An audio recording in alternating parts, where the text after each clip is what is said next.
capable of paying it back within this period, and that ultimately we just avail that money as Diamond Trust Bank. The more you borrow the money, the more your credit score improves. The more you pay it back, the more your credit score improves, and the amounts keep going up and up and up. And for me, this is a very exciting moment to all Ugandans.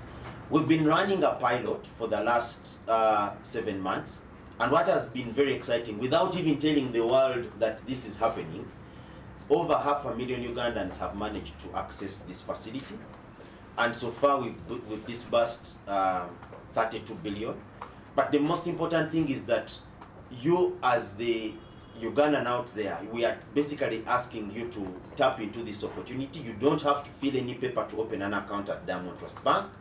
All you need is to access your phone, process, you go through the steps via the USSD code, and there you have it.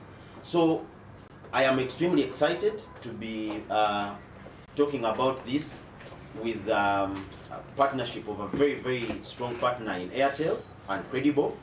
And as you all know, we are all here, we are going to sign an agreement. So allow me to invite Japheth, the CEO of Airtel Money, to also share what has really... Thank you, Godfrey, for these very kind ones. Obviously, from Airtel, we are very humbled. I don't think I need to say what we have repeated so many times to the media, that we will not stop with these innovations until everybody in Uganda is financially included. And I'll take you through some journey that we want to take as a company. When we went into the market and we are building the distribution network, which is today the most robust distribution network, not only in the country but in the region, with an approximately 286,000 agent points where people can cash in, and then educating the customer on how to deposit money and how to send money to another person, and all the things that we have done over time. We actually knew that a time will come whereby we need to build proper financial services, and this will cut across from savings to deposit, from savings into credit, into insurance, and many other products. But there's one thing that I've repeated myself every time we are met for the state. We have gone beyond what Airtel can offer as Airtel Money. Airtel Money cannot offer alone. We are in a phase whereby every new product we are going to offer is through partnerships. But what direct partners? It's not by default that DTB is our partner for this loan. We actually evaluate also who are the like-minded partners we have in the industry. And I can tell myself and Godfrey, we have sat so many times to look at how do we tackle this problem. How do we make sure that the 18 million wallet holders today in our Airtel Money platform can access credit? You'll be shocked that most of our customers, and this is where I think traditional bankers, maybe apart from I feel like DTB, who have actually seen the light, will not understand that 20 shillings is a very important amount of money to offer, to give us a loan in the market. Previously, banks would say that is a very costly loan to collect. But now through our rails, because there is no more paperwork, as he has said, you don't have to go to the banking hall, you can get that money in the comfort of your home because of our robust distribution network, you can actually pay. Then why I'm also excited with Credible. Credible is also a very, very, not only in Uganda, they have built the credit scoring and the loan management platform for quite a number of countries. They have the biggest provider in Tanzania. They have a presence in most of the other markets. So when the three of us came together, I had no doubts that we are going to build a very, very robust service. And imagine, without talking about it, today, as we speak, we have 32 billion being given, and I know the number of customers is closer to 500,000 who have already tested the service without even announcing to the public. And you see, this tells you that the challenge that we have in Uganda is no longer a demand issue. The demand is there. What we need to fix is our supply. And this supply will be fixed by just partnerships like the one we are announcing today. And how do you then access it? As long as you are Airtel Money customers, as Godfrey was, as alluded, you just need to dial star 185 star 3, no, star 185 8 star 3 hash. Or if you don't want to go through the journey, you can just select star 185 star, then you see option 8, which says loans. When you go to the loans, you select option 3, you see Kwasa Kwasa. Option Kwasa Kwasa, which is the loan product that we are announcing today. So all these things have been built with in mind that we are going to have a number of other providers, but today for us we are too excited, very excited, Airtel Money and Ambod, obviously, to be working with the DTB, because everybody knows who DTB is in the country. It's not a small bank. So basically we are very, very humbled, and thank you, Godfrey, for entrusting us. And I know together we are going to solve a lot of challenges that our customers continue to face on a day-to-day basis. Thank you very much. So, as you've heard in this whole partnership, there is that very, very critical player, and that's Credible. Credible assesses you, the Ugandans, that are actually capable of accessing this financing whenever you need it. So allow me to invite Simon also from Credible to talk about how they do the scoring, and if you happen not to be getting the amount of money that you want, it's really because you've not convinced Simon. Don't did. Simon, over to you. Thank you, Godfrey. Just a moment, Simon. We'll just have the microphone to you. Well, that's all in line with financial inclusion and very amazing efforts there. Seeing telecommunication companies teaming up together, that is with different banks. So that is the initiative that we're looking into there. But of course, before we proceed into any other related discussion, allow me, we take a look at what's making headlines within the local press.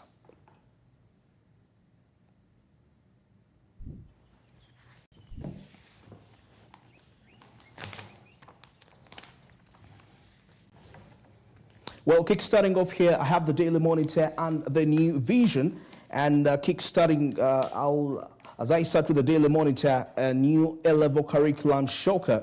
Now, this is something here. It has emerged that government has abandoned the new proposed A-level curriculum it developed 2 years ago, only 2 months before the Senior 5 entrants joined. The educational officials are now reviewing all-level subjects to create a bridged curriculum. Yes, so there is a lot to find out there for the academicians and those participating into this particular sector. And the Uganda Cranes start AFCON party. Yes, they are celebrating with a very some celebrations here. And now government opens up new oil areas. Yes, opens up 3 new oil areas, as we can see, and how Church of Uganda and Archbishop of Canterbury fell out. There is a lot that you can discover there. And now, of course, from other stories, a court orders government to pay 150 million Ugandan shillings to journalists beaten while covering Bobi Wine. And of course, the journalists were beaten and injured while covering Robert Chagulanyi, aka Bobi Wine, while he delivered a petition to the UN human rights officers in Kampala in 2021, have won a case against the government. So this is something to really consider. Now, businessman Rajini Taylor faces jail over 148 million debt. That is part of the stories. And of course, seeing further details regarding 2 journalists assaulted by soldiers, awarded 150 million Ugandan shillings. Now, Justice Wamala said the conduct by the security personnel presented an attack of freedom of the press and the media. That is what has been highlighted there. And the Holy Trip, how church councillor dubbed couple. There is a lot, 150 million. That's the amount of money stolen as a result of that. And of course, further details in regards to government dropping the new A-level curriculum. That is on the section of the National News. And still in other stories, government opens up 3 new areas for oil exploration. As we see, the Ministry of Energy says opening up new areas will, among others, contribute, that is, to the sustainability of the oil production. So there is a lot to look into there. And now the new HIV infections worry government as more efforts needed to end AIDS by 2030. This according to the Uganda AIDS Commission. Yes, so they need to fight to avert that. Now, 7 perish in Jinja Road crash. Very absurd. And Uganda's coffee boom, a case for sustainable use of proceeds. Now, Uganda's coffee industry is crucial for economic growth and contributing significantly to exports, supporting millions of livelihoods. Now, of course, with targeted investments in value addition, infrastructure, and farmer support, we see that Uganda can actually maximize coffee's impact beyond just raw exports. This is according to what the experts say. In line with that. Now, in the regional news, Kitgum Hospital makes case for upgrade, that is to regional status. Now established in 1934 with a capacity of 246 beds, the facility has gradually been receiving overwhelming number of patients, according to what we see. So the hospital makes case for upgrade to be a regional hospital. Now, excessive government borrowing starves private sector of credit. This is according to what has been discovered. Now, a report by the European Investment Bank indicates that banks choosing to lend government, many businesses are being left in the open with own source of credit. So that is a big worry. Increased government borrowing, starving the private sector of access to credit. And now Africa records 23% decline in private capital. Yes, there is that is something to also look into. And now contradictory taxes hurting Uganda's trade with East African community states. This is what the Private Sector Foundation of Uganda says, and it's what has been discovered. Now, on the ground news, the EABC, the regional private sector lobby, is conducting meetings within the region to gather the on-ground views on the business environment. It has met traders in Kenya and Rwanda at the same time. So let's wait and see how this really transpires out. Now, NEBI declares 80% of town buildings illegal. Mr. Joseph Olori, that is the town engineer, says unauthorized construction foster encroachment on public access roads, hence hindering what we call the service delivery aspect. Now, the Nyege Nyege Festival kicks off in Jinja City. Yes, parts. Of course, taxes from the festival that are expected to be collected by the end. It's about 10 million Ugandan shillings. Yeah, so let us see how that proceeds. Now, UPE school head vows to chase fees defaulters. That is another regional news. And of course, into the comment section, we take a look at Uganda's priorities at the COP29 in Baku. What are they? They have been listed down here. And of course, they tell us something about the Musevenomics, which they say is about choosing between running a business or supporting the opposition. That is what they say. And of course, here we are told why we celebrate the walking tractors story. And the later of the day, to cap all known to cap interest rates. Of course, all these tips have been highlighted out here as we proceed along. All right. Now, when I get into the scoop, I come straight to the streaming part, the movie to check out really. That is Rob Peace. That is the movie streaming now on Netflix. Rob Peace, according to what is being portrayed here. So for the movie lovers, it's the weekend. You can always really go and check out these movies. The Rob Peace, R-O-B, Rob, then Peace, P-E-S-C-E, Rob Peace. That is the movie that is trending. All right. I guess I'm about to finalize with the Daily Monitor. But of course, before that, we see with the digital platforms, according to what has been discovered, the digital platforms have changed how young people connect. So I think now this comes back to how do you utilize the digital services that you have access to? You know, how have they improved your life?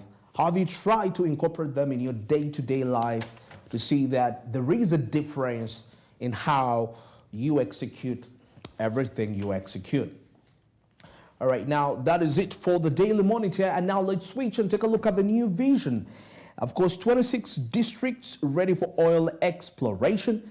Of course, government opens new oil blocks in Karamoja and Nakasongola. That is something here. And now this is Salim Saleh tells Member of Parliament Semuju Nganda that I will sue you. Saleh tells Member of Parliament Semuju. That is so. There is a lot. And now Ham clashes with Catholic Church. City businessman Hamis Chigundu comes under fire from the Catholic Church and environmentalists who have accused him of illegally building a structure that is on Nachivubo channel. That is something also to look into. And of course, in the football side, Uganda qualifies for the Africa Cup of Nations. That is very amazing news. And President receives 7 ambassadors. President Yoweri Museveni yesterday received credentials of 7 newly appointed ambassadors at State House Entebbe, reaffirming that is Uganda's commitment to international cooperation and diplomacy at the same time. And of course, we see here from the Pakasa side, as the forum is said to benefit the small and intermediary enterprises, all to benefit from that exhibition. All right. Now, of course, further details in line with the credentials which President Yoweri Museveni received from 7 new ambassadors, and all have been put here. And further insights regarding the government areas which have been opened up for oil exploration, the areas that have been opened up, it's also been included there. And proceeding along, there are further insights regarding the Pakasa Forum, as the Permanent Secretary to the Ministry of Finance, that is Ramadan Gobi, is here explaining explicitly how this is going to be a very impactful event, most especially for small and intermediary enterprises. And now PMTCT reduces number of babies born with HIV. Of course, today the elimination of mother-to-child transmission stands at about 5%, according to what has been listed. And of course, still here, Shalita family tells President Museveni that they are not interested in a mediation. Yes, that is in other stories. Now, proceeding along, we'll take a look at the Kisoro by-election. NRM candidate independent neck and neck. Yes, there is a lot of insights that have been put here. And of course, 21 bird species on the verge of disappearance in Kampala. Now, Uganda plans to attract about 100,000 tourists interested in birds annually. 100,000, that is quite a very remarkable number for that. And here we take a look at tea farmers, processors, who are asking for 31.5 billion bailout. Yes, that is coming in from the tea farmers there, because we know most of the tea, the price of tea declined really ridiculously. And recently, since many people have lost kind of hope since the merger, since the rationalization of UCDA into the Ministry of Agriculture, and the only hope perhaps which was in existence was maybe we could say we could resolve to tea, but well, there is a lot. So the tea farmers and processors asking for a 31.5 billion Ugandan shillings bailout as a result of that. Now, a report here exposes inequitable tariffs, that is regarding to power distribution in Uganda. That is access to grid electricity via rural electrification program. All has been listed here. And we'll take a look at the 2-year-old girl who seeks 20 million Ugandan shillings for heart surgery. Very absurd in there. And for all those that could standing out for that individual, it could be very amazing. Now, court awards journalists 150 million Ugandan shillings over brutality. Yes, there is a lot also to look into. And the Criminal Investigation Department opens a public interaction center that is to ease investigations. Yes, so what is it going to be really entailed? There is a lot. And of course, 5 remanded for vanishing with smartphones. The details have been put out there. And of course, in the comment section, we'll take a look at the double efforts to identify hidden 8% of HIV cases. It has been written in here. And the fight against corruption. Well, the question is, what else can we do? What else can we do? Because we see that psychologists have now found and posted that most cases, corruption is birthed by moral decay. That is what has been discovered. And they say that a man who is upright morally will hardly deviate into corrupt propensities and actions at the same time, if that person is actually raised upright. This is according to what one of the writers says here in the comment section. Well, that is it for the press updates. Let's take a break for now, and coming up next is Karibu East Africa and international updates. Stick around.